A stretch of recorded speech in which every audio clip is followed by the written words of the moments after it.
नमस्कार। उम्मीद है आप सभी अपने अपने घरों में पूरी तरह सुरक्षित होंगे।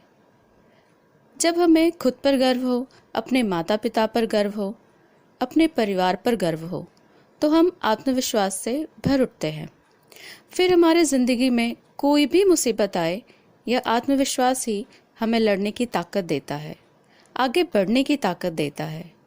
और यही बात लागू होती है हमारे देश पर भी। जब हमें हमारे देश के गौरवशाली इतिहास पर गर्व होगा, तो हमारा आत्मविश्वास बढ़ेगा और पूरे जोश और साहस के साथ इसकी गरिमा को कायम रखते हुए हम आगे बढ़ेंगे। साथ ही कमियों को दूर करने की क्षमता भी निर्मित होगी।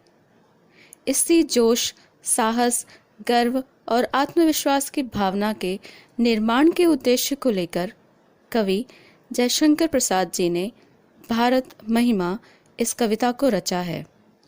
तो आइए हम सभी कक्षा 10वीं की हिंदी की प्रथम कविता भारत महिमा को अर्थ सहित समझने का प्रयास करते हैं।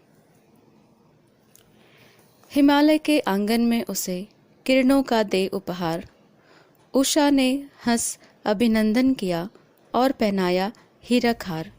कविता की यह पंक्तियां अपने आप में बहुत बड़ा अर्थ समेटे हुए हैं। हिमालय हमारे देश के शीर्ष पर उत्तर में है। इसके परिसर यानी कि प्रांगण में हमारा देश भारतवर्ष बसा हुआ है। जब सूर्योदय होता है तब सूर्य की पहली हल्की किरणें यहाँ हिमालय पर पड़ती हैं। उनको देखकर ऐसा लगता है मानो वह खुश होकर हमारी भूमि का स्वागत करती हैं। और यही किरणें जब बर्फ से ढके शिखरों पर पड़ती हैं, तब उनकी चमक हीरे के समान चारों ओर फैल जाती है। कविता की दूसरी पंक्तियां। जगे हम लगे जगाने विश्व, लोक में फैला फिर आलोक। आलोक का अर्थ होता है प्रकाश। ऐसा कहा जाता है ज्ञान सबसे पहले हमें मिला।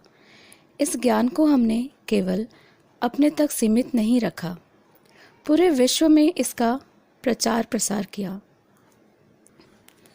पूरा संसार हमारे द्वारा दिए ज्ञान से आलोकित यानी प्रकाशित हो उठा। व्योमतम पुंज हुआ तब नष्ट, अखिल संस्कृति हो उठी अशोक।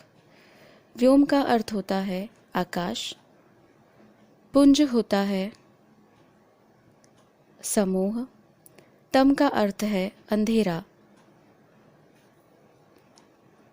अखिल संस्कृति अर्थात पूरा संसार, अशोक यानी आनंदित। इस पूरी पंक्तियों का अर्थ है कि ज्ञान रूपी प्रकाश हमारे ही देश से जब फैलने लगा पूरे विश्व में, तो अज्ञान रूपी अंधेरा जो पूरी धरती पर छाया था वो नष्ट हुआ और पूरी धरती आनंदित हो उठी। विमल वाणी ने वीणा ली, कोमल कर में सप्रीत। सप्त स्वर सप्त सिंधु में उठे, छिड़ा तब मधुर साम संगीत। विमल का अर्थ यहाँ पर है पवित्र, लेकिन यहाँ पे इसका एक और भी अर्थ है। ज्ञान की देवी सरस्वती के लिए ये शब्द आया है।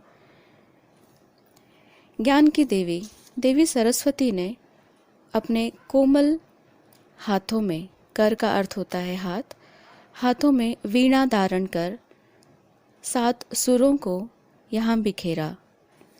यहाँ एक शब्द है सप्त स्वर। सप्त स्वर से यहाँ पर संगीत के 7 सुरों की व्याख्या की गई है।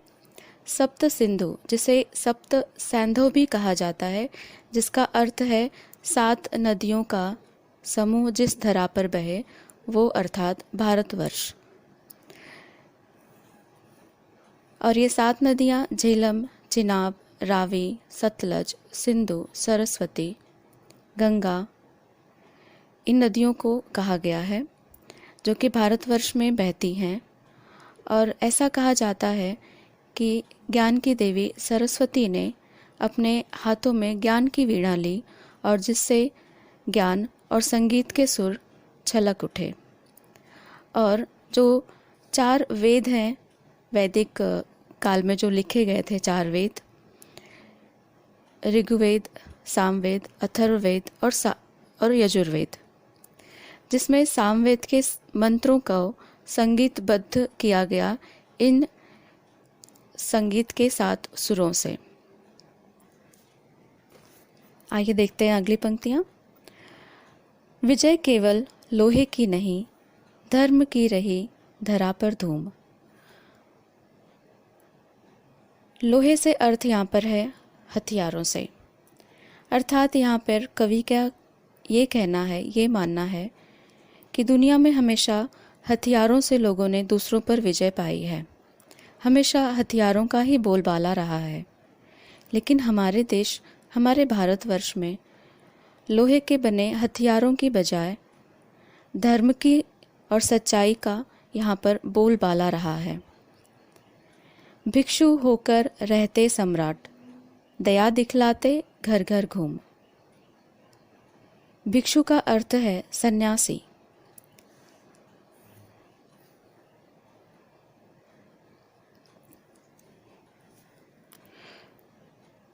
और यहाँ पर तात्पर्य यह है कि चक्रवर्ती सम्राट अशोक, जो कि एक बहुत परम प्रतापी सम्राट थे, उन्होंने अपने जीवन में संन्यास लेकर शांति और दया का संदेश देने के लिए घर घर जाकर लोगों को इसका परिचय कराया। साथ ही इसके लिए उन्होंने अपनी पुत्री संघमित्रा और पुत्र महेंद्र को भी दुनिया के कई देशों में शांति का संदेश देने के लिए भेजा। तो ऐसा कहा जा रहा है इस भक्ति में कि जहाँ के सम्राट इतने शांति प्रिय हों, वो धरती कितनी पावन और पवित्र होगी। जो सम्राट खुद स्वयं हर एक के घर में जाकर दया और शांति का पाठ पढ़ाता हो, वह देश कितना विशेष होगा। अगली पंक्तियाँ। गौरी को दिया दया का दान, चीन को मिली धर्म की दृष्टि। गौरी यहाँ पर अर्थ है मोहम्मद गौरी से, जिसे पृथ्वीराज चौहान ने युद्ध में हराया और उसे बंदी बना लिया, लेकिन बाद में उसे क्षमा कर दया का दान दिया और उसे छोड़ दिया। साथ ही चीन को भी हमने धर्म की दृष्टि दी। इसका अर्थ है कि चीन को भी हमने धर्म का संदेश दिया, शांति का संदेश दिया। मिला था स्वर्ण भूमि को रत्न। स्वर्ण भूमि से अर्थ यहाँ पर है वर्मा, जिसे ब्रह्मदेश भी कहा जाता था एक समय में। उसे भी हमने धर्म का संदेश दिया। शील की सिंहल को भी सृष्टि।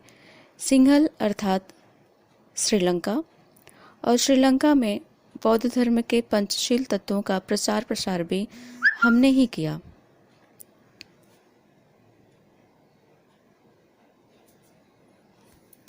किसी का हमने छीना नहीं, प्रकृति का रहा पालना यही। इसका अर्थ यह है कि हम भारतवासियों ने कभी भी बल का प्रयोग करके किसी से कुछ भी छीना नहीं है, किसी से कुछ भी हासिल नहीं किया है बल के प्रयोग से। और हमारी जो प्रकृति है भारत की, जो यहाँ का नेचर है, संस्कार है यहाँ की प्रकृति हमेशा से पालक की भूमिका में रही है। इसमें ये पूरी तरह से प्राकृतिक संपदा से भरा रहा है, कभी किसी चीज़ की कमी नहीं रही है। हमारी जन्मभूमि थी यही, कहीं से हम आए थे नहीं। ये भारत भूमि ही हमारी जन्मभूमि है। हमारे पूर्वज ने भी यहीं पर जन्म लिया। हम कहीं और किसी जगह से नहीं आए थे, हम यहीं के हैं। हमारे पूर्वज भी यहीं के ही थे। आगे की पंक्तियाँ। चरित थे पूत भुजा में शक्ति, नम्रता रही सदा संपन्न। कवि कह रहे हैं कि इस देश के सपूत हमेशा से ही चरित्रवान रहे हैं, अर्थात जिनका हृदय हमेशा से सच्चा रहा है। भुजा में शक्ति तो रही है, ताकत से भरपूर रहे हैं, शक्तिशाली रहे हैं, फिर भी उस शक्ति का कभी भी अहंकार नहीं रहा इनके मन में। रही है तो सिर्फ इनके हृदय में नम्रता, दूसरों के प्रति प्रेम। हृदय के गौरव में था गर्व, किसी को देख न सके विपन्न। अगर हृदय में वास भी किया है तो अपनी अच्छाइयों, अपनी खूबियों के प्रति गर्व रहा है। साथ ही किसी के दुख को कभी भी अनदेखा नहीं किया है। उसके दुख को दूर करने का ही हमने हमेशा प्रयास किया है। वही है रक्त, वही है देश, वही साहस है, वैसा ज्ञान, वही है शांति, वही है शक्ति, वही हम दिव्य आर्य संतान। कवि इसमें कह रहे हैं कि हम में भी वही रक्त का संचार हो रहा है जो हमारे पूर्वजों में था। वही रक्त हमारे भी रगों में दौड़ रहा है। वही देश जो हमारे पूर्वजों ने जिसे महान बनाया, वही देश हमारी जन्मभूमि है। और जो साहस, जो ज्ञान उनमें ओतप्रोत था, वही हमारे में भी है। जिस तरह वो शांति के पुजारी थे, वैसे हम भी शांति के पुजारी हैं। जो शक्ति उनके बाजुओं में थी, उनकी भुजाओं में थी, उनके मस्तिष्क में थी, वही शक्ति, वही ताकत हम में भी है, क्योंकि हम भी उन्हीं विशेष आर्यों की संतानें हैं। कविता की आखिरी पंक्तियां। जिए तो सदा इसी के लिए, यही अभिमान रहे या हर्ष, निछावर कर दे हम सर्वस्व, हमारा प्यारा भारतवर्ष। जब हमारा देश इतना विशेष है, हमारे पूर्वज इतने महान हैं, इसका इतिहास इतना गरिमापूर्ण है, तो क्यों न हमें ये अभिमान हो, क्यों न हम गर्व से और खुशी से ये कहें कि हमारा देश महान है, हमारे लोग महान हैं, और इस महानता को अपने हृदय में समेटकर क्यों न हम हमेशा गर्व के साथ अपना सब कुछ अपने देश की भलाई के लिए निछावर करने के लिए हमेशा तत्पर रहें। उम्मीद है आप सभी ने इस कविता के मूल भाव को अच्छी तरह समझ लिया होगा। इसके अर्थ को अच्छी तरह मन में अंकित करने के लिए पूरी कविता का भावार्थ सरल शब्दों में लिख लें और अभ्यास करें।